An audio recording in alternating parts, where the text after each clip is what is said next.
evening and welcome back to the Imaginary Gallery. This is TJ, your host. Tonight's topic is kind of strange. Not the topic, but the situation. I appreciate all of your comments and questions and information, and evidently I came across a particular question that seems to have vanished. Tonight is a viewer question, but I don't know who the viewer was. I just remember the question, and it stuck in my mind for a few days, and I was thinking, okay, that's a good one. Then when I went back to actually find who left it, it's gone. Maybe it was deleted, or I'm incompetent. The point was, it was a good question. Let's get on into it. The question was, after you've found out that you've been involved with a cluster B toxic monster person, is it okay for you to feel angry about this? My answer to that would be, well, hell yes, of course it is. You have every right to feel angry about it. I'm also going to cover if afterwards or during this discard phase and your actions involved to worry that you yourself might be evil.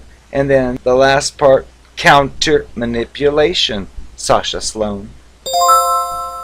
As far as the first part, is it okay to feel anger? Well, let's put it this way. Let's say that you just bought a brand new purse and you put your favorite jewelry in it that you plan to wear later, plus your concert tickets for a show for Blondie, who's playing in your town. And then you go to the mall. Something happens where somebody falls over or some strange situation occurs and you jump back, and as you're jumping back, your purse kind of slides over your shoulder and you're shocked at what you're seeing. Some girls convulsing on the floor and vomiting, and then before you know it, your purse is like ripped off your arm and gone, and you don't even realize it yet. And then you're like, ugh, and you look for your purse and it's gone, and you see some critter running off. Well, you've just been robbed. You had your concert tickets, you had your money, you had your things in your purse that were yours. All of a sudden they're gone. Well, would you be angry at that?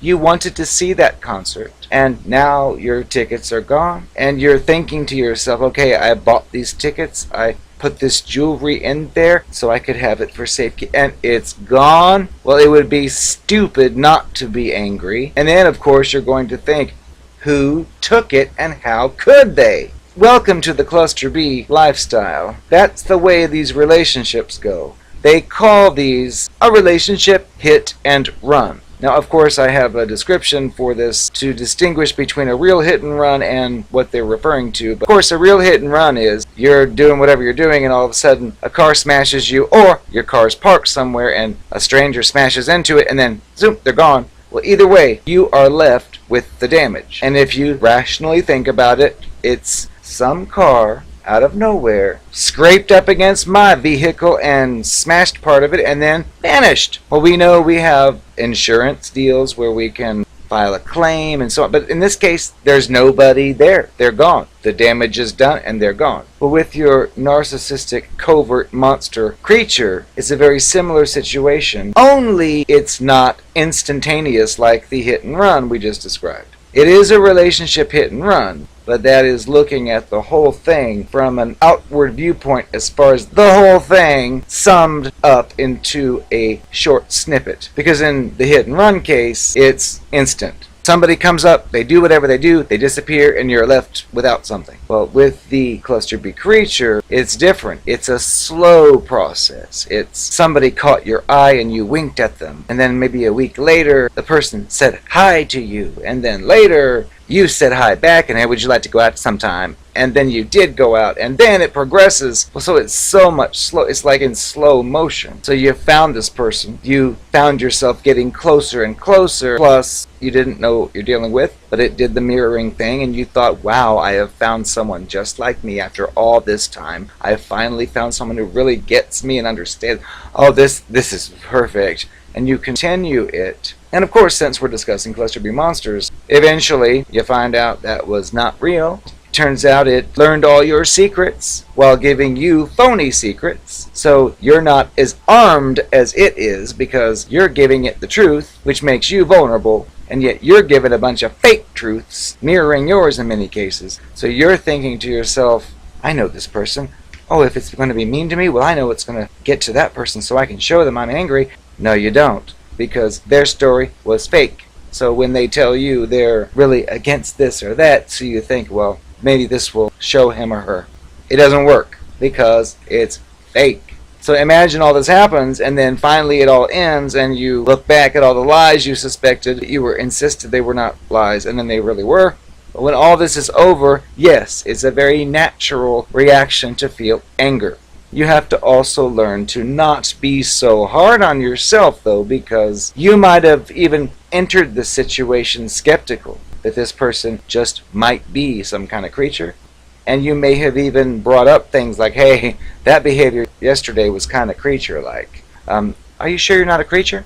But none of that works with these types of creatures. But the point is that you would try your best to assess your situation, because we all know that each person makes decisions in their lives based on what they know. Well, this creature has abused that kind of situation, has warped it, has exploited that type of thinking. The reality here is that such person has evidently known how this works and has exploited this to the max, and has been very convincing that they're sincere to you, which means any time you've expressed a concern or thought maybe something wasn't real or right, you'd always be given the magic right answer as far as, oh no, whatever you're suspecting is not right. This is the real reason for whatever you're thinking. And they're convincing, or they can be convincing. When I say don't be so hard on yourself, it means that you were in a situation with a person who was perfect with certain words, so when you suspected evil, being the person you are who's real, saying, hey, this feels kind of evil, you would be quickly put back into your place by being told, there's no evil here. There's a perfectly good explanation for whatever it is you're questioning. It is this, and I say, insert retarded excuse here. But if you are in the throes of some new relationship or romance, you don't want to believe that it's wrong and bad, so you may be likely to take their word for it. So you probably did. So now that it's all over and you're looking back, your mind is going through every single scenario, especially the ones where you were suspecting something wrong and always told, oh no, you're imagining things. Here's the truth. So yes, be angry. Just like you would be angry with your purse being stolen with all those items in it.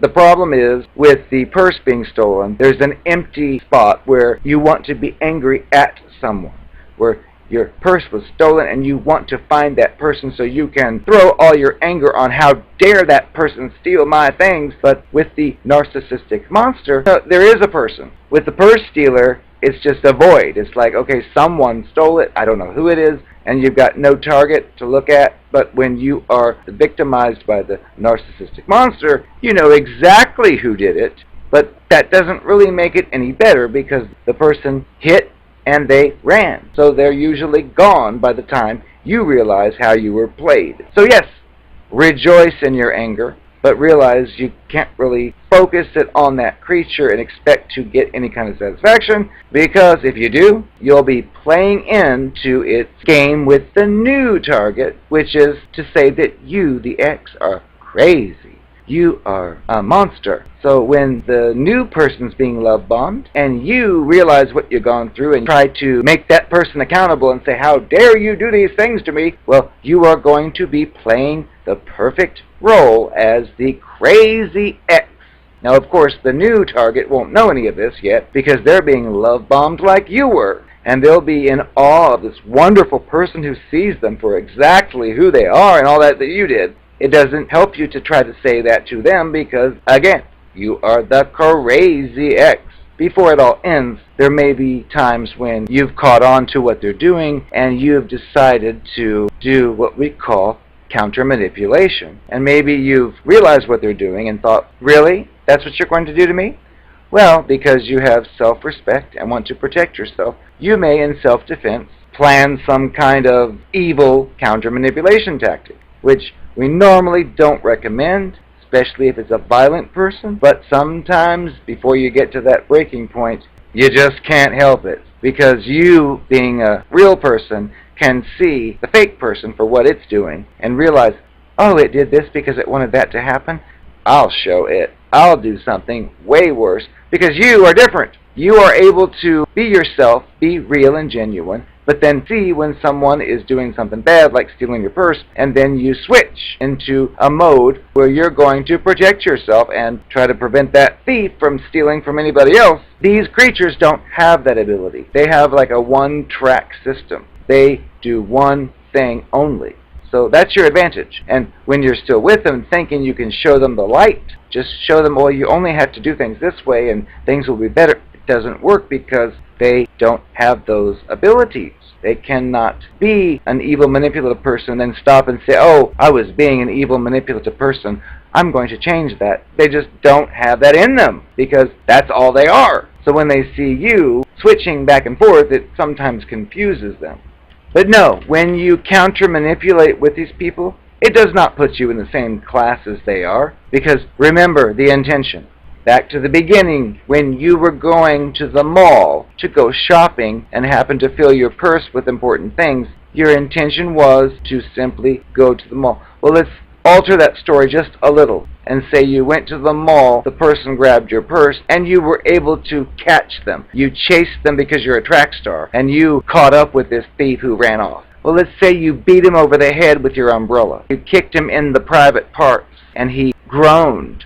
Switch that over to your relationship with the monster, and let's say you did counter-manipulate by making up a really big lie that you knew would really affect them, and it did. And then you felt later, oh dear, am I evil? Am I just as bad as he? No, you're not. You only did that in self-defense. Because remember, ask yourself, did you start dating this person with the intention of, I can't wait till I find something important that he or she finds sacred and I'm going to tear it apart. I can't wait. No, you didn't. But it ended up happening because they did what they did, and then you naturally looked into what was sacred to that person, and then you did your thing. There's a difference. You were innocent and you were reacting to their evil. They, on the other hand, entered the situation with the intention to do the evil on you. So don't think that your reactions mean that you are just the same as them, because they aren't. They did what they did intentionally, like a predator. They saw you as helpless prey. They were going to do their thing on. They did it. You realized what they were doing, and then you reacted probably more intelligently than they did. And of course they didn't like it, and then you felt guilty for doing what you did. Let that guilt go. You protected yourself. Just like the lady whose purse was stolen, she chased after that thief, knocked him out, grabbed her purse back and kicked him in the face, and felt victory. You should feel victory if you escaped the creature, and if you got a few punches in, because you weren't looking for that. It happened to you, and you could not get it to work right because, like I said before, you make decisions based on what you know. So when you're asking questions to try to know more and you're given false answers, you're being led down some kind of wrong track. And you made decisions that you normally wouldn't if you knew the truth. And once you realize this person's lied to you, you realize you would never have even been here if it wouldn't have been for that. So again, yes, your anger is valid. Just treat it responsibly and realize you're not the one to blame. Okay, mystery solved. I was looking through YouTube comments. Didn't realize this comment came in a personal email, which means in that case the author shall remain unknown. Part of what the comment was, she or he had said, I'm also learning to be mean. Not sure if I like that part of my growth. Which also transfers over to other people's questions, which they worry that they are a cluster B creature, that their counter-manipulation or their picking apart of the creature means somehow that they've stooped to the level of the psychopathic or sociopathic or cluster B creature. The answer to that is, if you're even thinking about such things, that is an indication that you have empathy. These creatures don't. They do these things on purpose, and they don't care what the result is, as long as it gives them whatever they want. Peace. I am the Narcopath. I knew when we started dating, I told you I'd be too much for you. But you wouldn't hear of it because my charm was so charming, if you know what I mean. It wasn't long before you found out about some of the sickening things I was doing, to use your words, behind your back, and you were gone. Before you left, I was with you long enough to know the kinds of things that I could say or do that really seemed to get you and seemed to make you happy. So I took a personal inventory of those things and kept them in a little file in my brain. It made it easy after you thought you found out about something I did. And I assured you that, are you kidding, that would never happen. Which had to do with the neighbor's son next door who was very hot. But you didn't know that back then. I just figured you were accusing me of lying and cheating, which I never was, which actually I was, but you didn't know that then. So when you told me it was over, because you suspected this and suspected that without any proof or evidence, notice how you obviously blocked me from your phone, you blocked me from your social media, you blocked me from your everything. Lord knows I tried to reach you because my first step was to try to tell you how wrong you were, because I had a whole list to memorize the sweet nothings I was going to say to you, which I knew would have pulled you right back into my clutches, but you wouldn't allow it. So I had to take things to the next level. I was already pursuing another guy while you and I were dating, just in case, because with my life you never know. Things don't always work out, and I can't be alone. So those nights that I wasn't with you, I just told you I was sitting at home alone watching television by myself. Well, honey, I was pursuing the backup because I knew it wouldn't be long before you would be just like all the others who would accuse me of doing things that I was doing but I would never admit to, and I had to be ready for that. I did my due diligence to reach you, and since it didn't work, I thought, so what, this other person's willing and ready? So I pursued it. But I knew there was something about me that would intrigue you and keep you interested. See, you don't realize, I've done this thing 100 times, maybe 1,000. So what you think is true love and fresh and new is old hat to me. So I went ahead and pursued my new love interest, and I knew it wouldn't be long before you'd be coming crawling back. And what did you do? You came crawling back to me after blocking me from all of your social media. I knew it was just a matter of time. It always is. Please, I've gone through this a million times.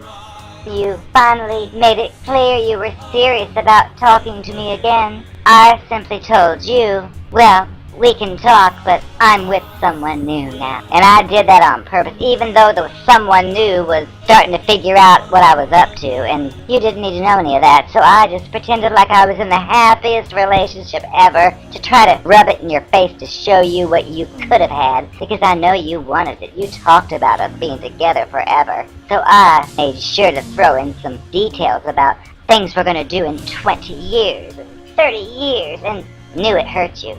I could hear it in your voice. You tried to cover it. But, like I said before, no one leaves the Narcopath. If I'm not done with you, you will be there for me. If it takes a few weeks or months for you to come back, that's fine. But you will be there for me until I'm done with you.